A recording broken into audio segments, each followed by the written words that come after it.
बिस्मिल्लाहिर्रहमानिर्रहीम। अस्सलाम वालेकुम स्टूडेंट्स, आज हम एक्सरसाइज स्टार्ट करते हैं जिसमें हम ये देखेंगे कि लॉ ऑफ साइंस को कैसे अप्लाई किया जाता है। लास्ट लेक्चर में हमने डिस्कस किया था कि ऑब्लिक ट्राइंगल्स यानी वो ट्राइंगल जिनमें कोई भी एंगल 90 डिग्रीज का नहीं होता, उनको सॉल्व करने के लिए हमारे पास दो लॉज हैं, जिनमें एक लॉ ऑफ साइंस है जो हम इस एक्सरसाइज में डिस्कस करेंगे।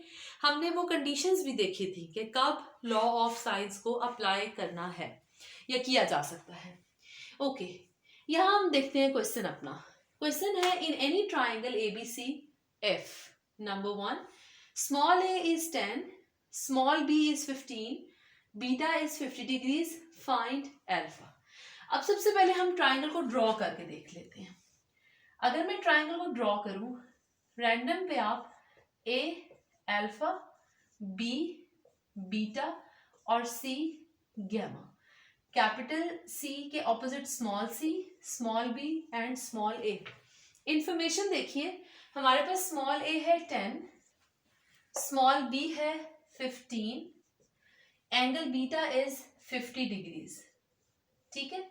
और हमें फाइंड सिर्फ अल्फा करना है। अच्छा, अब यहाँ पे ये नहीं है कि उसने कहा है कि आप बाकी तमाम एलिमेंट्स फाइंड करें, उसने सिर्फ एक एलिमेंट फाइंड करने को कहा है। सो हम देखते हैं कि हम इसे कैसे फाइंड करेंगे। सबसे पहले आप ये देखिए कि आपको क्या चीज गिवन है।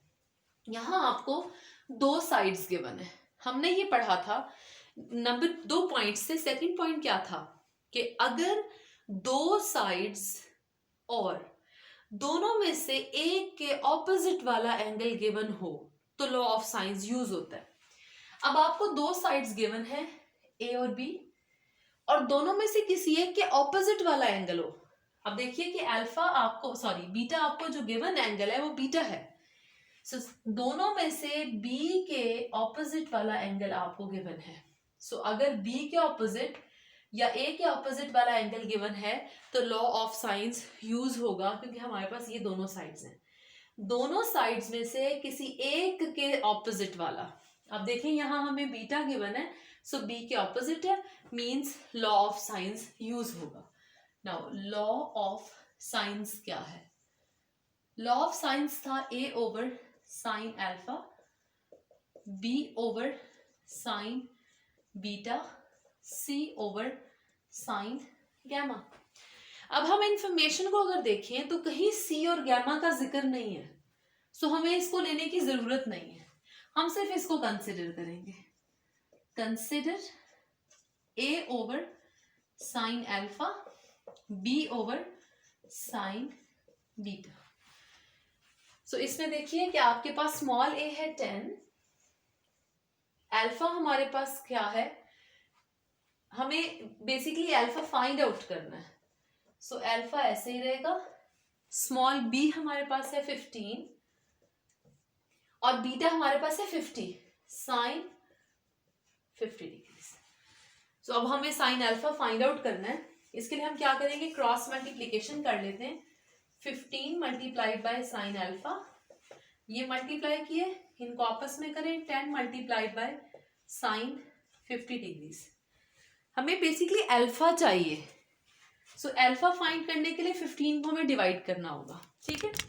ये हो जाएगा हमारे पास sine alpha equals 10 multiplied by sine 50 over 15।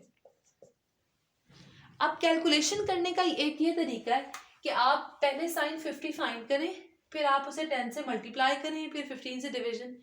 दूसरा तरीका ये कि कैलकुलेटर पे सब कुछ इकट्ठा लिख दें। तो मैं इस सब को इकट्ठा लिखती हूँ। ये हमारे पास है 10 multiplied by sine 50 divided by 15। जैसे आपने कैलकुलेटर पे सब इकट्ठा लिख दिया, आपके पास आ गया 0.5107। मैंने पॉइंट के बाद 4 डिजिट्स लिए हैं, जरूरी नहीं है, आप सिर्फ 2 डिजिट्स भी ले सकते हैं। हमें अल्फा फाइंड करना है। साइन उधर जाके इन्वर्स हो जाएगा 0.5107। अब आप क्या करेंगे, शिफ्ट साइन, उसके बाद ये हम लिख लेते हैं 0.5107। तो ये आंसर आ जाएगा हमारे पास 30.71। तो एंगल क्योंकि ये वाला डिग्रीज में था, ये हमारा डिग्रीज में एंगल कैलकुलेट हो गया है। सो ये यहाँ अल्फा सिर्फ फाइंड आउट करना था। हमें दो साइड्स गिवन थी, एंगल दोनों में से एक के ऑपोजिट वाला था, हमने चूज किया लॉ ऑफ साइंस। यहाँ पे किसी सी की गैमा का जिक्र नहीं है, ये कंसिडर नहीं होगा। ये दोनों ये रेशियोज हमने, ये इक्वालिटी है, इसको कंसिडर किया, वैल्यूज पुट की, हमने अल्फा फाइंड कर लिया। इस तरह से लॉ ऑफ साइंस को यूज करना है। Thank you so much.